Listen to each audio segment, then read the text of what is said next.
Assalamualaikum, kembali di channel Hobi Hari. Apa kabar teman-teman? Semoga teman-teman sehat selalu ya. Hari ini kita pakai Vario ke kantor. Jadi teman-teman, aku bikin video ini karena kemarin tuh ada teman juga yang nanyain, Om Hari, Varionya apa kabar? Kok nggak pernah kelihatan. Kemudian satu lagi, Vario aman-aman saja kah? Gitu. Ya, jadi memang Vario memang jarang keluar, tapi memang sesekali juga keluar. Cuma memang tidak daily driven mobilnya, tapi bukan berarti mobil ini nggak bisa dipakai daily ya teman-teman. Jadi di video kali ini aku akan menceritakan mobil tua itu sebenarnya daily driven nggak sih? Maksudnya aman nggak sih dipakai buat harian? Ya sebenarnya aman, tapi ada kondisi-kondisi tertentu yang harus dicek sebelum mobil itu jalan atau berangkat. Jadi teman-teman, hari ini kita ke kantor pakai Vario. Dari rumahku Tangerang Selatan ke kantor di sekitar di tengah Jakarta itu hampir 30 kiloan sekali jalan. Jadi kalau PP itu 60 kilo. Kemudian perjalanan kurang lebih sekarang kita pukul setengah 6, karena aku harus nyampe kantor sebelum jam 7, karena masuk kantornya jam 7. Jadi rute dari rumahku menuju kantorku tuh ya jalan raya sedikit, kemudian masuk tol Jor, kemudian nanti masuk jalan raya dalam kota, akhirnya sampai ke tempat kerja. Jadi medannya semua aspal. Nah teman-teman, jadi apa saja yang harus dicek sebelum mobil itu kita pakai? Jadi ada tipsnya dariku, dan biasa tips ini sudah dipakai sama orang-orang yang biasa menggunakan mobil tua ataupun mungkin fleet, mobil-mobil operasional perusahaan.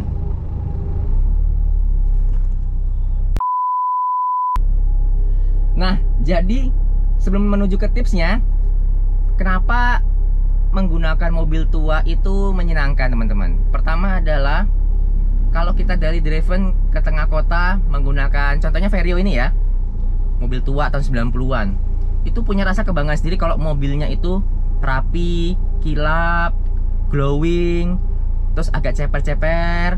Kemudian istilahnya kalau kita lewat tuh bisa bikin orang sosok nengok gitu, wah mobil apa nih? Apalagi kita kelihatan kalau mobilnya rapi bahwa kita sangat merawat mobil itu dengan baik.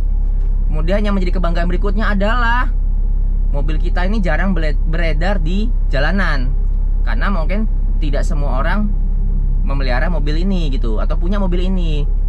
Jadi kalau kita driving di tengah kota misalnya, di tengah Avanza, Calia, Sigra dan kawan-kawannya lah gitu, kita lewat pasti kita ditengok sama orang atau dilihat sama orang. Wah mobil apa itu? Nyata pas begitu lihat, wih Civic apa ya?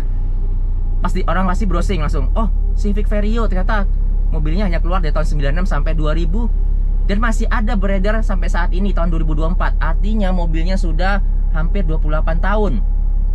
Mungkin 28 tahun kalau mobilnya 96 seperti mobilku sekarang ini, mobilku ini ya. Jadi memang punya kebanggaan tersendiri, rasanya ada pride sendiri gitu, punya mobil tahun 90-an atau mobil 90s ini. Ya jadi teman-teman, memang bukan berarti mobil tua itu nggak layak jalan. Misalnya dibilang emisinya jelek, nggak juga. Mobil ini lolos uji emisi buktinya, dengan nilai emisi yang sangat bagus kayak, karena balik lagi ke perawatan dan keapikan dari si pemilik mobil. Jadi teman-teman jangan abaikan untuk perawatan mobil ya. Sekecil apapun, semudah apapun, sesempatnya mobilnya harus tetap dirawat. Oke, sekarang kita balik lagi ke tips apa saja yang harus dicek sebelum kita berangkat berkendara. Tidak terlepas untuk mobil tua, mobil yang baru pun juga perlu. Jadi metodenya adalah cek balok, B-A-L-O-K. Nah gitu. Kenapa tuh balok? Ya sebenarnya balok itu adalah sebuah singkatan teman-teman. Dari 5 huruf itu ada singkatan. B yang pertama adalah body. Jadi teman-teman sebisa mungkin sebelum kalian masuk ke dalam mobil, kalian cek semua bodi mobil, kalian puterin mobil itu. Jangan sampai misalnya ada bagian-bagiannya lepas, mungkin klipnya ada yang patah, atau bempernya mungkin jatuh sebelah. Nah biasanya kan kita nggak tahu tuh, kalau misalnya di parkiran mobil, di basement atau di kantor, tiba-tiba mobil kita keserempet orang, terus bempernya jatuh atau gimana lecet, kan kita nggak tahu. Ya satu cara adalah sebelum naik mobil, kita putarin dulu mobilnya untuk cek sekitarnya, apakah kondisi body part mobilnya nih aman. Itu yang pertama. Terus bisa juga B itu adalah ban. Pastikan bannya nggak ada yang kempes. Nah, caranya gimana? Sama seperti ngecek bodi. Ngecek bodi itu sambil muterin mobil, kalian juga sambil ngecek kondisi ban. Kalau bannya tegak terhadap pelek, artinya tekanan angin pada ban mobil kalian sudah cukup. Jadi sudah siap untuk dikendarai tanpa harus pusing nyari pompa angin dulu, pompa ban dulu gitu. Oke, yang kedua adalah A. A ini bisa air atau air. Nah gitu. Kalau misalnya air tadi misalnya udara, ya pasti tekanan angin ban. Tapi di sini kita tekannya adalah air, cairan. Nah ini adalah semua cairan yang ada di dalam mobil.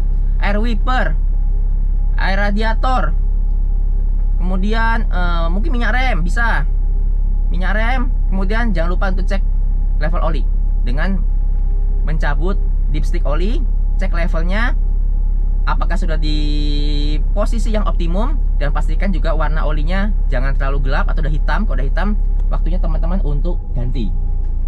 Itu adalah A ya. Kemudian yang ketiga adalah L. L itu adalah listrik. Jadi pastikan semua instrumen listrik, klaster-klaster kita nyala dengan sempurna, tidak ada yang mati, seperti lampu senja, lampu hazard, low beam, high beam. Nah semuanya harus nyala. Lampu rem, semua indikator yang ada di klaster ini harus nyala normal. Dan jangan sampai cek engine yang nyala ketika mesinnya itu nyala. Itu artinya ada malfunction di mesin. Jadi kita harus ngecek itu sebelum berangkat. Jangan sampai cek engine-nya nyala di jalan terus menyusahkan teman-teman. Kemudian yang berikutnya adalah setelah listrik LO. O itu sebenarnya oli ya. Jadi oli itu yang paling bisa dicek tinggal level oli mesin, karena oli transmisi nggak bisa dicek kecuali mobil kalian Matic yang ada stick olinya. Itu juga sekalian teman-teman cek, pastikan levelnya pada level olinya optimum, jangan kurang. Kalau misalnya kurang, ditambahkan dengan oli yang sesuai. Dan kalau misalnya ada indikasi kurang, berarti mungkin ada kebocoran di mobil kalian di bagian mesin atau transmisi. Jadi segera dicek dan bawa ke bengkel. Nah yang terakhir, yang kelima, tidak kalah penting adalah K. K itu adalah kertas, bukan uang ya. Kertas itu bisa macam-macam. Yang pertama STNK. Pastikan pajak mobil kalian sudah hidup, dibayar pajaknya, biar hati nyaman dan tenang kalau bawa mobil ke jalan raya. Karena kalau pajaknya tertib, pasti kita bawa jalan kemanapun kita nyaman dan aman. Kalau misalnya ditanya sama Pak Polisi, Pak, maaf Pak, selamat pagi, SIM STNK-nya boleh lihat. Nah, udah tinggal bangga kita sodorkan. Nih Pak, SIM saya, Pak ini STNK saya Pak, silakan dicek. Nah, karena kita nggak ada masalah dan kita memang sebagai pengguna mobil atau kendaraan bermotor wajib memenuhi tanggung jawab kita, yaitu membayar pajak tahunan. Itu. Satu lagi adalah yang terakhir adalah kartu. Nah, karena kita lewat tol, jangan lupa untuk kartu pembayaran elektroniknya diisi sebelum berangkat, dicek sebelum berangkat. Karena jangan sampai ngisi tengah jalan atau di gerbang tol, karena itu akan mengganggu kenyamanan pengemudi lain atau pengendara lain. Jadi gara-gara kita ngisi di gerbang tol, otomatis antriannya tambah panjang. Sedangkan kalau kita isi di rumah atau sebelum masuk ke tol, misal kita ke minimarket, kita bisa membantu untuk mengurangi kemacetan di gerbang tol karena kita sudah ngisi dulu kartu elektronik kita ini. Ya udah teman-teman, itu saja tips yang paling gampang cek balok. Teman-teman mungkin silahkan bisa terapkan di kendaraan di rumah. Jangan lupa untuk bilang juga ke istri supaya istri kalian juga atau pasangan kalian tuh juga nyaman untuk berkendara sebelum menggunakan mobil. Jadi cek baloknya sangat simpel, juga mengedukasi orang supaya aware dengan perawatan mobil. Oke teman-teman, mungkin sekian dulu videoku kali ini. Jangan lupa untuk like, komen, dan subscribe. Dan sampai jumpa di videoku selanjutnya. Wassalamualaikum warahmatullahi wabarakatuh. Dadah!